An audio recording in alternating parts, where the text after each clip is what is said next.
Welcome aspirants, hope you are doing quite well. আজকের সেশনে আমরা সাধারণ বিজ্ঞান বা জেনারেল সায়েন্সের ওপর একটা টেস্ট অ্যাটেম্প্ট করব, সেটা হচ্ছে টেস্ট নাম্বার 12। এবং এখানে টেস্টের সাথে সাথে ডিটেলড এবং ইন ডেপথ অ্যানালিসিস রয়েছে কোশ্চেনগুলোর। এবং এটা তোমাদের সমস্ত এক্সামের জন্য, শুধু যে গ্রুপ সি গ্রুপ ডি তাই না, যারা ডব্লিউবিসিএস এক্সাম দিতে যাচ্ছ প্রিলিমিনারি, তাদের জন্য এটা কিন্তু মারাত্মকভাবে হেল্পফুল হবে। তাছাড়া রেলওয়ে এবং অন্যান্য ডব্লিউবিপি সহ এক্সামগুলো যারা অ্যাটেম্প্ট করো তাদের জন্য আজকের সেশনটা অত্যন্ত গুরুত্বপূর্ণ হতে যাচ্ছে। তো স্টেপ বাই স্টেপ চলো আমরা আজকের সেশনটা স্টার্ট করি। ফার্স্ট অফ অল, যে কোশ্চেনটা আজকে রয়েছে সেটা হচ্ছে ভিটামিন সি এর রাসায়নিক নাম। ভিটামিন সি এর রাসায়নিক নাম। এখানে অপশনগুলো দেখো, সাইট্রিক অ্যাসিড রয়েছে, টার্টারিক রয়েছে, অ্যাসিটিক রয়েছে, অ্যাসকর্বিক রয়েছে। এখানে রাইট অ্যান্সার হচ্ছে অ্যাসকর্বিক অ্যাসিড। ভিটামিন সি এর রাসায়নিক নাম হচ্ছে অ্যাসকর্বিক অ্যাসিড। অ্যাসকর্বিক অ্যাসিড, এবং এটা হচ্ছে একটি জৈব অম্ল। জৈব অম্ল অ্যাসকর্বিক অ্যাসিড হচ্ছে একটি জৈব অম্ল, মনে রাখবে অ্যাসকর্বিক অ্যাসিড জৈব অম্ল, এবং এর নেচার হচ্ছে অ্যান্টিঅক্সিডেন্ট। এটি একটি অ্যান্টিঅক্সিডেন্ট, খুব হেল্পফুল ফর হিউম্যান হেলথের জন্য, যেটা খুব গুরুত্বপূর্ণ। এটা অ্যান্টিঅক্সিডেন্ট হিসেবে কাজ করে, ওয়ার্কস অ্যাজ অ্যান অ্যান্টিঅক্সিডেন্ট। এবং এর সংকেতটা মনে রাখবে, এর সংকেত হচ্ছে C6H8O6। সংকেতটা মনে রাখলে ভালো হয়। এবং এটা আমাদের শরীরের যে প্রতিরক্ষা ব্যবস্থা, যেটাকে বলা হয় ইমিউনিটি, ইমিউন সিস্টেম বা শরীরের যে প্রতিরক্ষা ব্যবস্থা, এটাকে কিন্তু ডেভেলপ করতে সাহায্য করে। এবং এই অ্যাসকর্বিক অ্যাসিড এটা কিন্তু একটা essential nutrient. Essential essential nutrient essential nutrient অর্থাৎ আমাদের সুস্বাস্থ্যের জন্য এটা কিন্তু অবশ্যই প্রয়োজন, কারণ হিউম্যান হিউম্যান বডি কিন্তু, মানুষের শরীরে কিন্তু এই নিউট্রিয়েন্টটা প্রোডাকশনের কোনো ব্যবস্থা নেই, বা প্রোডাকশন হয় না। ওকে, এবার দেখো সাইট্রিক অ্যাসিড। তো আমরা জানি যে সমস্ত সাইট্রাস ফ্রুটেই সাইট্রিক অ্যাসিড কিন্তু থাকে, তাই না? সমস্ত সাইট্রাস ফ্রুট কোনগুলো? বাতাবি, কমলা লেবু, লেবু, মৌসম্বি, মাল্টা, এগুলো সব হচ্ছে সাইট্রিক অ্যাসিড, সাইট্রাস ফুড। এই সমস্ত প্রায় ভিটামিন সি যুক্ত ফলেই কিন্তু সাইট্রিক অ্যাসিড থাকে। তবে সাইট্রিক অ্যাসিড কিন্তু এসেনশিয়াল নিউট্রিয়েন্ট নয়। এটা আমাদের শরীরে হেলথের জন্য বেনিফিশিয়াল, বাট এর নিউট্রিশনাল ভ্যালু কিন্তু নেই। আর টার্টারিক অ্যাসিড আমরা জানি, টার্টারিক অ্যাসিড থাকে তেঁতুলে। তেঁতুলে থাকে টার্টারিক অ্যাসিড। এবং অ্যাসিটিক অ্যাসিড যেটা, এই অ্যাসিটিক অ্যাসিডকে আবার বলা হয় ethanoic acid. Ethanoic acid ethanoic acid বলা হয়। তোমরা ভিনিগারের নাম শুনেছো। এই ভিনিগারের মূল উপাদান হচ্ছে, এটা পরীক্ষায় খুব আসে, ভিনিগারের মূল উপাদান হচ্ছে অ্যাসিটিক অ্যাসিড বা ইথানয়িক অ্যাসিড। তো এরকম কোশ্চেন আসতেই পারে যে which one of the following acid is also known as ethanoic acid. তোমাকে জানতে হবে যে অ্যাসিটিক অ্যাসিড, এবং এটা কিন্তু ভিনিগারের একটি গুরুত্বপূর্ণ বা প্রধান কম্পোনেন্ট। আর আরেকটা অ্যাসিড যেটা পিঁপড়ে বোলতার হুলে থাকে, সেটা হচ্ছে ফর্মিক অ্যাসিড। তো এই একটা কোশ্চেন নিয়ে আর কিছু আমি এটাকে লেংদি করতে যাচ্ছি না, চলো আমরা কোশ্চেন নাম্বার 2 বা সেকেন্ড কোশ্চেনে চলে যাই। রাসায়নিকভাবে বিশুদ্ধতম সোনা কত ক্যারেট? এটা আনডাউটেডলি 24 ক্যারেটস। 24 ক্যারেটের সোনা হচ্ছে 99.99% খাঁটি বা পিওর। এর পিওরিটি হচ্ছে 99.99%, অর্থাৎ 100% পিওরই বলতে পারো। এছাড়া লোয়ার ক্যারেটসের সোনাও পাওয়া যায়, 22 ক্যারেটস, 18 ক্যারেটস, এগুলো পাওয়া যায়। এই লোয়ার ক্যারেটসে কী হয়, সোনার সাথে গোল্ডের সাথে ইমপিওরিটি বা গোল্ডের সাথে অন্য ধাতু মিক্সড করা হয়। মানে সাধারণত গহনা বানানোর জন্য কি মিক্সড করা হয়? আইদার সিইউ, কপার বা সিলভার। 24 ক্যারেটের যে সোনা, ওটা দিয়ে কিন্তু ওটা কিন্তু একদমই সফট হয়, ওর মধ্যে ইলাস্টিসিটি থাকে না বললেই চলে, ওটা ব্রেকেবল, খুব তাড়াতাড়ি ভেঙে যায়। এবং 24 ক্যারেটের সোনা দিয়ে কিন্তু গহনা তৈরি করা যায় না, এর সাথে তামা বা সিলভার যুক্ত করে এটাকে অনেক স্টিফ বা মজবুত শক্ত বানানো হয়, তারপরে কিন্তু সেটা দিয়ে গহনা তৈরি করা হয়। 22 ক্যারেটের পরেই যে বিশুদ্ধ ফর্মটি রয়েছে গহনা তৈরির জন্য সবচেয়ে বিশুদ্ধ সোনা হচ্ছে 22 ক্যারেট। তাছাড়া 18 ক্যারেট, 14 ক্যারেট, 16 ক্যারেট আর অ্যাজ ইউজুয়াল রয়েছে, যেগুলো হচ্ছে লোয়ার ক্যারেটস। যত লোয়ার ক্যারেটস হয় তত ওই গহনাগুলো স্টিফ হয়, শক্ত হয়, মজবুত হয়, কারণ ওর মধ্যে ইম্পিউরিটি বেশি থাকে, কপার বা সিলভার টাইপের ধাতুগুলোর মিশ্রণ বেশি থাকে। তো চলো আমরা দেখবো এবার নেক্সট কোশ্চেন। বায়ুমণ্ডলের আপেক্ষিক আর্দ্রতা মাপা হয় কোন যন্ত্রে? Relative humidity. রিলেটিভ হিউমিডিটি, আপেক্ষিক আর্দ্রতা মানে রিলেটিভ হিউমিডিটি। এটা কোন যন্ত্র দিয়ে মাপা হয়? ল্যাক্টোমিটার না, ল্যাক্টোমিটার আমরা দেখি দুধের জলের পরিমাণ মাপার জন্য, এটা সাধারণত লিকুইডের ডেন্সিটি মাপার জন্য ল্যাক্টোমিটার ব্যবহৃত হয়। ব্যারোমিটার মাপা হয় প্রেসার, এয়ার প্রেসার বা বায়ুর চাপ, এয়ার প্রেসার বা বায়ুর চাপ মাপার জন্য ব্যবহৃত হয়। আর হাইড্রোমিটার মাপা হয়, এটাও হচ্ছে লিকুইড বা তরল, লিকুইড বা তরলের ডেন্সিটি মাপার ক্ষেত্রে হাইড্রো মানেই তো জল, হাইড্রোমিটার ব্যবহৃত। তাহলে এখানে রাইট আনসার হচ্ছে হাইগ্রোমিটার। হাইগ্রোমিটার,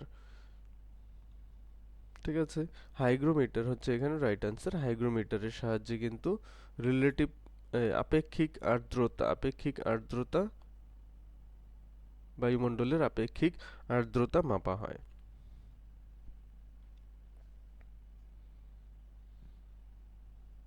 চলো চলো, আর ল্যাক্টোমিটার হাইড্রোমিটার আমরা বলেছি যে relative density of liquid, relative density of liquid, তরলের আপেক্ষিক ঘনত্ব, তরলের তরলের আপেক্ষিক ঘনত্ব মাপা হয়, তরলের আপেক্ষিক ঘনত্ব মাপা হয় ল্যাক্টোমিটার এবং হাইড্রোমিটার দিয়ে।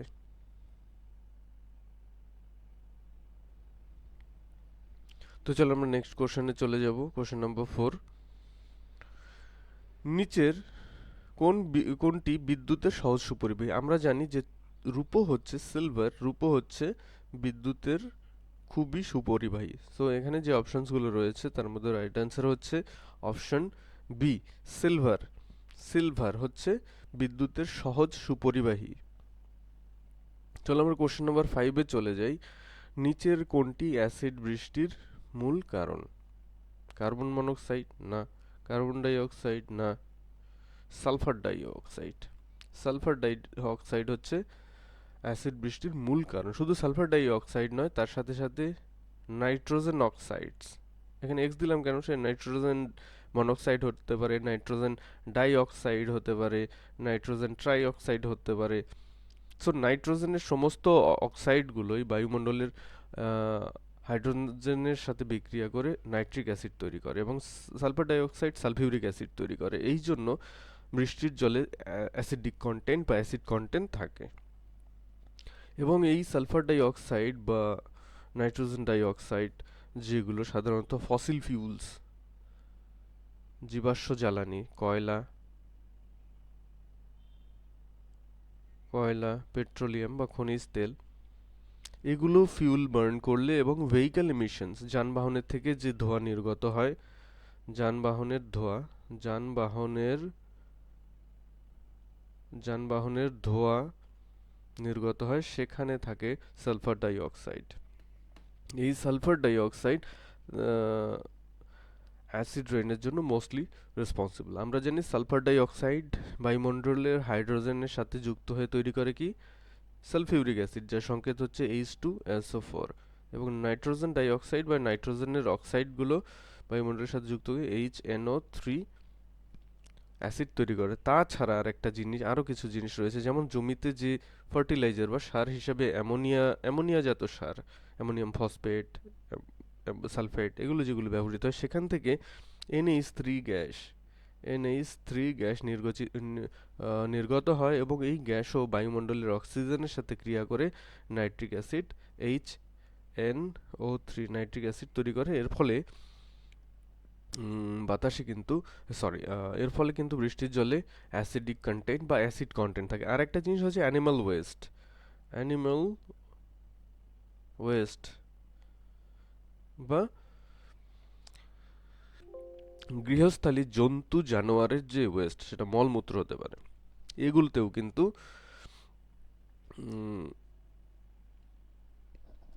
মিথেন সহ বিভিন্ন উপাদান থাকে যেগুলো কিন্তু নাইট্রোজেন সমূহ যা কন্টেনেন্ট যেগুলো রয়েছে সেগুলো কিন্তু অ্যাসিড রেইনের জন্য মোরলেস রেসপন্সিবল। তো চলো আমরা নেক্সট কোশ্চেন, আজকের কোশ্চেন নাম্বার 6-এ চলে যাব। কোন উষ্ণতায় জলের ঘনত্ব সর্বাধিক?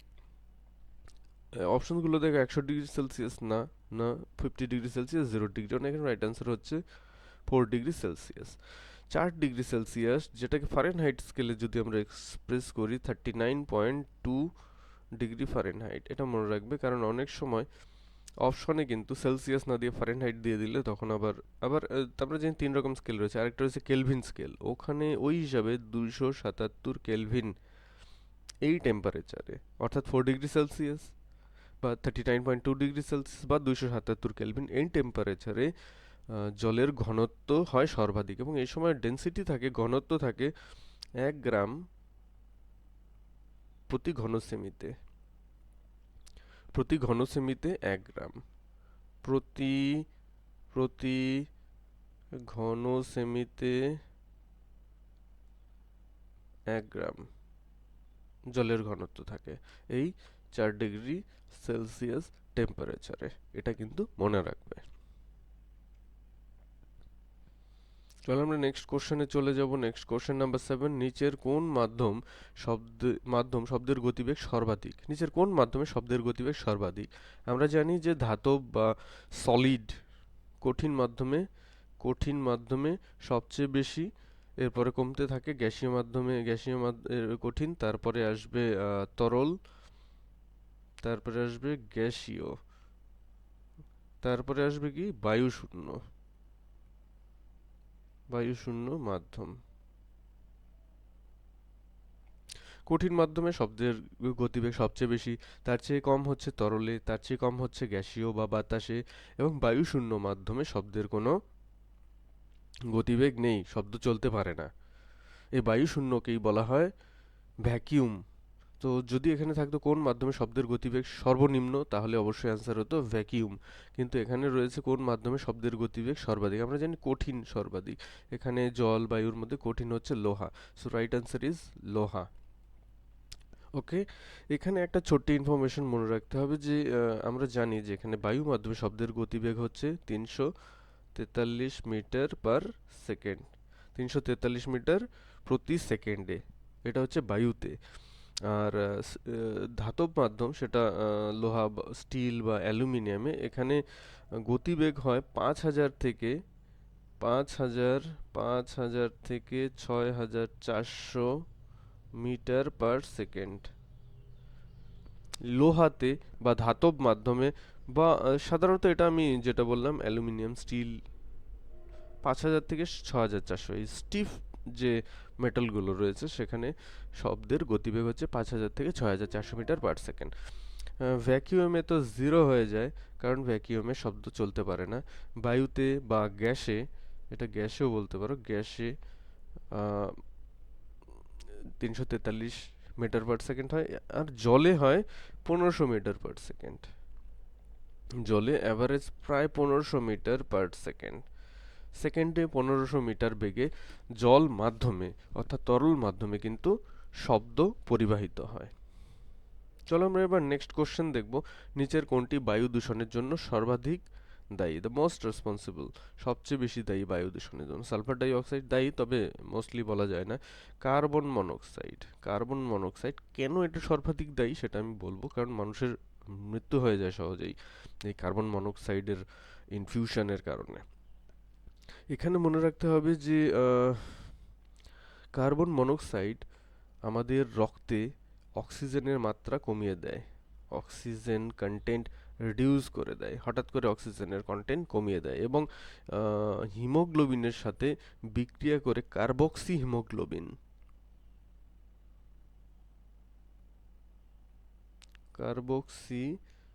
হিমোগ্লোবিন, কার্বক্সি হিমোগ্লোবিন নামে একটা কন্টেন্ট তৈরি করে, যেটা কিনা দ্রুত রক্তে অক্সিজেনের পরিমাণ কমিয়ে দেয় এবং যার ফলে মানুষের অন্তিম পরিণতি পর্যন্ত ঘটতে পারে। তো মনে রাখবে যে কার্বন মনোক্সাইড কিন্তু রক্তে কার্বক্সি হিমোগ্লোবিন তৈরি করে দিতে পারে। নেক্সট কোশ্চেন দেখো, গভীর সমুদ্রের ডুবুরিরা মানে ডিপ সি ডাইভার্স যাদের বলা হয়, শ্বাস প্রশ্বাসের জন্য অক্সিজেন হয়ে গেছে, এটা অক্সিজেনের জন্য কোন গ্যাসের মিশ্রণ ব্যবহার করতে? শুধু কিছু প্রবলেমস রয়েছে যার জন্য শুধু অক্সিজেন না, তার সাথে কিন্তু হিলিয়াম গ্যাস ব্যবহার করা হয়। এখানে রাইট আনসার হচ্ছে অপশন সি। ডিপ সি ডাইভার্সরা কিন্তু অক্সিজেনের সাথে হিলিয়াম ব্যবহার করেন। এই অক্সিজেন প্লাস হিলিয়াম এই কম্পোনেন্টটাকে একসাথে বলা হেলিঅক্স, এটা মনে রাখবে। এই হেলিঅক্স কম্পোনেন্ট বা এই হেলিঅক্স কম্পাউন্ডটা কিন্তু ডিপ সি ডাইভার্সরা ইউজ করে ফর স্মুথ ব্রিদিং, যাতে সহজেই তারা সেখানে শ্বাস প্রশ্বাস নিতে পারে এবং রিলেটেড ডিফিকাল্টিস রাইজ না করে। এবার দেখুন 10 নম্বর কোশ্চেন, নিচের কোনটির বিভাজন সম্ভব না? আমরা জানি অণুকে ভাঙলে পরমাণু পাওয়া যায়, পরমাণুকে ভাঙলে ইলেকট্রন প্রোটন নিউট্রন পাওয়া যায় এবং নিউক্লিয়াসেরও লেয়ার্ড ওয়েতে এটা ব্রেকেবল বা divisible, but photon the quantum unit of light, এটা কিন্তু বিভাজন সম্ভব নয়। বিভাজন সম্ভব নয়, ইনডিভাইজিবল, এটা কিন্তু indivisible. So here right answer is option, এখানে রাইট আনসার হচ্ছে অপশন সি। তো আজকের সেশনটা এটাই ছিল লাস্ট কোশ্চেন্স, এবং আমি চেষ্টা করেছি এই সেশনের মাধ্যমে তোমাদেরকে ম্যাক্সিমাম গুড কন্টেন্ট দেওয়ার। যদি তোমরা সেশনটা লাইক করো, যদি ভালো লেগে থাকে তাহলে অবশ্যই লাইক করতে ভুলবে না এবং ফ্রেন্ডসদের সাথে শেয়ার করো এবং সাবস্ক্রাইব করার সাথে থেকো, আমি আরও ভ্যালুয়েবল কন্টেন্ট তোমাদের সাথে দেবো। So again thank you from Biplab sir notes. So thank you again for watching the video.